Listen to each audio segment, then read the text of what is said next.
Welcome to the Box Score Sports Podcast.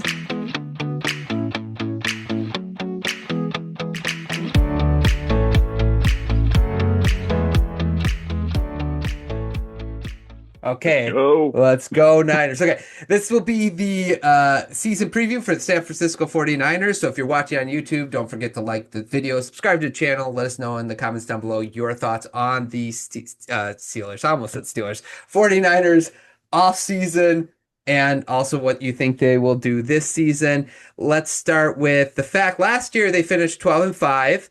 Me and you, Clint, did have them finishing 12-5 last year.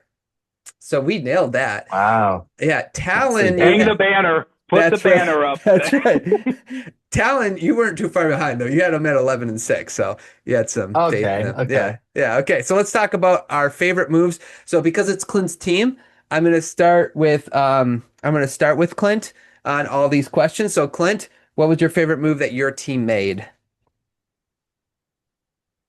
So at first when they signed Mike Evans, I was like excited. And then they had like the initial like Mike Evans signs for like 3 years and some stupid amount of money. And I was like, I don't want to pay an old dude that much money. But then like the actual contract came out and it's not that much guaranteed. It's basically like a year and a half of guaranteed money or whatever. So fine. I'll put down Mike Evans because the Niners struggle in the red zone, especially against a team like Seattle, especially against a team like the Rams or Trent McDuffie. Like they get down there and the 49ers do like their gadget stuff and their motion stuff and it works really good. But when the field gets compact, it's really hard outside of like Christian McCaffrey coming out of the backfield or George Kittle. So I think Mike Evans just gives you like a 6'5" dude that's just going to go up and get the ball. And regardless of how many yards he has, like Mike Evans playing 14 or 15 games is going to be like 14 touchdowns because I think he's exactly like what the defense, they don't have a guy before that the defense would just focus on that's going to go up and get a ball. Okay, Evans. Yeah, I had him written down too. What do you got, Talon, for your favorite move the Niners made? Yeah, getting back Dre Greenlaw. That was super exciting for them. I think just known commodity. He knows the organization. You don't have to do the wait and see approach if he'll fit because he fits. And he went out and saw that the grass is not greener on the other side. In fact, he went back to his old stomping grounds where he had the most success, and I think he will pick up right where he left off when he left. Yeah. How are you feeling about close set? Yeah, he was a close second for me because he gives them like the attitude. He's like the crazy guy who makes awesome plays and sometimes gets stupid 15-yard penalties that make you want to pull your hair out. But he's like the enforcer on defense that gives them that extra speed and toughness. Yeah, I like that one too. I wrote down a 3rd-round pick for Osa, the defensive tackle they picked up. He was the 5th best defensive tackle last year in win rate for pass rushers, for defensive tackle, for pass rush win rate. So I think that's big. You know, getting to the quarterback's important, getting pressure up the middle, important. So I'm going to, I should say interior lineman. It wasn't actually a defensive tackle. So anyway, point being is I like that move as well for them. I figured you guys would pick Evans, and so I tried to find something little different. How you feel about Osa there, Clint? He just called us predictable, Clint. We got to up our game. You know what we can predict? The Lions choking. No, I'm you should have said the Dolphins having 0 wins. Well, yeah, that doesn't feel like a good enough cut, though. Okay, fair enough. How do you feel about Osa there, Clint? No, I like it. Like they've kind of cycled this position and kind of let he went to the Colts. Why can't I think of his name now? DeForest Buckner? Buckner, right. Yeah. They let Buckner go and tried to draft him, and that didn't work. And now we're back to like, hey, we need a dude that can get to the rusher up the middle. Yeah. Okay. Least favorite move, Clint, that your Niners made? They keep doing it, drafting a running back in like the 3rd, 4th, or 5th round. Like, I don't get it. Like, we just cycle through these dudes. They already really like Jordan James, and he broke a rib getting punched by Fred Warner trying to, knock a ball out. So even if Kalen Black is like good, which he sounds like, he looks like it, like who cares? Again, we're talking about running back. The Shanahan system, you just like make guys appear. Elijah Mitchell had like a 1,200-yard season, right? I just hate that they keep doing it. Like, dude, just take a shot. Like, get a safety. We're like patchworking safeties back there that are all great run stoppers, but couldn't, pick a ball out of the air if it was a beach ball coming towards them. So I hate when they do it. They just keep drafting running backs in the third, fourth, or fifth round. Do you miss Tart? Is it? No, he couldn't catch a beach ball. Just kidding. How dare you? Tell him what was your least favorite move? Yeah, not getting rid of the substation. That is a legitimate cause for concern. I know it sounds conspiracy theory and like it's just something fun, a fun narrative, but the amount of injuries that they've been suffering ever since that came around is just you can't ignore it. And I'm always of the philosophy like address it, see if something changes. But that's more, all jokes aside, I didn't really have a least favorite move for them. I thought their offseason was super solid. Yeah, they did have a really solid. I kind of nitpicked here. Raheem Morris was my least favorite move. I don't know if he'll be good, but I just looked up his defensive rankings the last 5 years of his. So 19th, 23rd, 19th, 21st, 15th in scoring defense. He has kind of a reputation of being a really good defensive guy, but yet it doesn't seem like it seems like he's more average. Now that could be because he doesn't have all his players, whatever it might be. But I just think like it's sort of a retread kind of thing. And I like Saleh better. I understand he went to Tennessee and there was a lot of injuries last year, and maybe Morris will make it work. But that was like a nitpick, grasping at straws type things. I'd rather I don't know what I'd rather have them do, but Morris was just like the guy I focused in on. So, least favorite there. Let's go green flag going into the season, Clint. I'm going to go, offensively, Yeah. 49ers cook, whatever. I'm going to go, you just pooped on them, but I'm going to go with the new defense. Okay. You could be right, by the way. You could be right. I'm just using logic. That's all. Yeah, no. Super Bowl winning Raheem Morris. Yeah, that's right. Yeah. It's his biggest flaw. He's just being too logical. That's right. That's right. He's just otherworldly. I think between bringing Greenlaw back, changing up how they run the secondary, there's been a lot of talk in training camp, like the cornerbacks can be more aggressive, the safeties can be a little more aggressive. The solid system is really good, but it's more like vanilla on the back end. That's not even like a slight. That's just kind of how they played it. But between getting Greenlaw back, Nick Martin looks really good in camp. They drafted him a couple of years ago. You just talked about Osa, Alfred Collins. If Bosa's back, Michael Williams coming up. Like, I think they have the outlines of like, hey, this could be a defense that really cranks it up as the season goes. And I think that's their biggest green light, because when you play in this division, right, like offense is only going to get you so far when you're playing Seattle or when you're playing the new look Rams. But if your defense can keep you in these games, look, there's 3 good coaches in this division, and you could, throw a trick play into winning a game 17-13.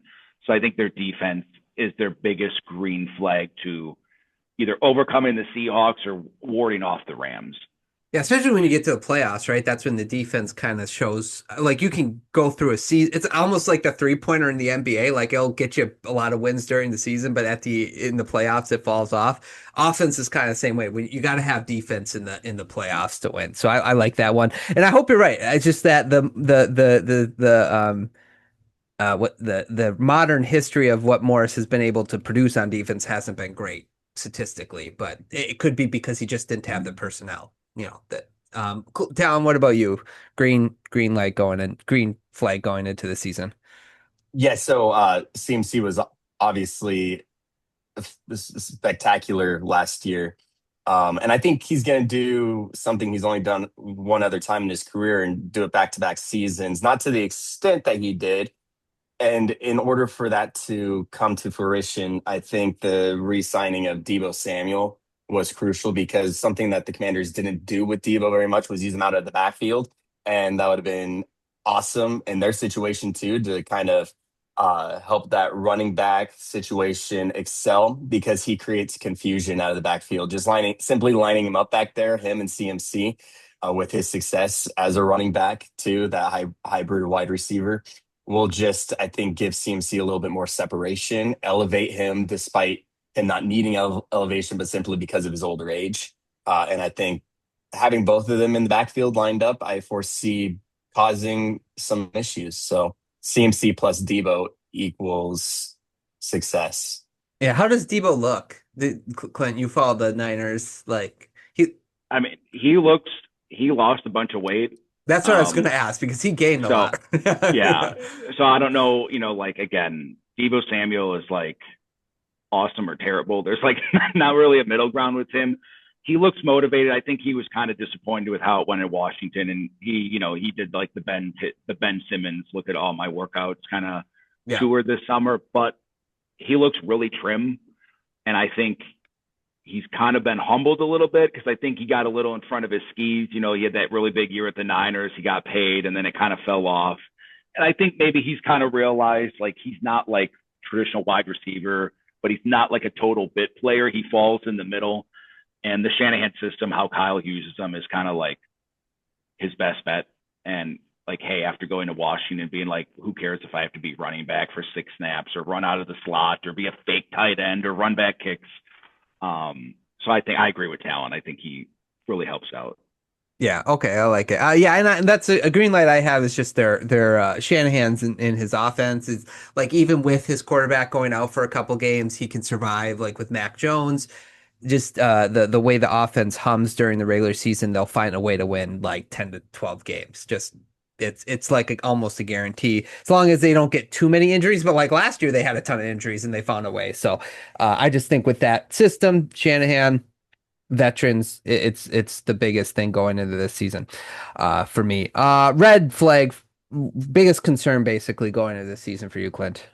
They're old. Yeah, that's it. Yeah. It's old, and I actually put in parentheses substation as a talking point. To what Talon said, like before I can talk. Like the 5 years before they left San Francisco, they were like a top 5 healthiest team, and since they've moved out of San Francisco, the last 11 years they've been like a bottom 10 healthiest team. So who knows if there's something to it, but they're old.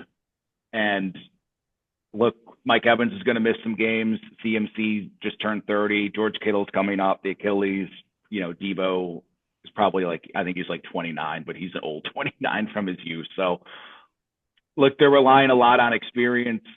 And, if you lose a couple of these guys, regular season, the record might still be pretty good, but you're not going anywhere if you can't get to the playoffs with Evans, Kittle, or McCaffrey. Yeah, it'd be like last year, right? It's like you can't believe how far you got with all the injuries. It might be similar to that. Talon? I think their biggest red flag is simply the division they play in and just not being able to keep pace. Otherwise, I think they're a super solid team. And what they showed last year, being able to compete despite health issues, I mean, really, that was my, I think, biggest red flag for them last year. And it did end up costing them from winning it all, but they were able to navigate health. So that's no longer a red flag for me because I don't think they're going to have as much issues. It's possible to have as many issues as they had last year, but just not keeping pace with the rest of the division. Yeah. There's a big wood table here. I'm just going to keep knocking on it. Yeah, that's right. What about Shanahan's car accident? Are we good with, like, he's good now? Like, that's no residual. He's going to coach tomorrow night, so. Okay, yeah. Nice. Okay. Unfortunate. Yeah. That was just a bummer. Yeah, that's a bummer. It's like a lot of bad juju going on. I'm just saying. Do we believe in juju? No, I'm just kidding. No, Smith-Schuster stunk. That's funny. Okay. I had the same thing you did, though, the top heaviness, like with the older guys. And if your goal is the Super Bowl, that you kind of need them all healthy, ready to go at the end of the season. Okay, fantasy football go-to, Clint. I'm going to go with Brock Purdy. I looked up some ADPs. He goes between quarterback like 12 and 15. Mm-hmm. And in the 8 games he played last year, per game, he was quarterback 1, right, on an injured team. And I just think, look, they have tough games in the division and a couple outside, but they got a lot of easy games.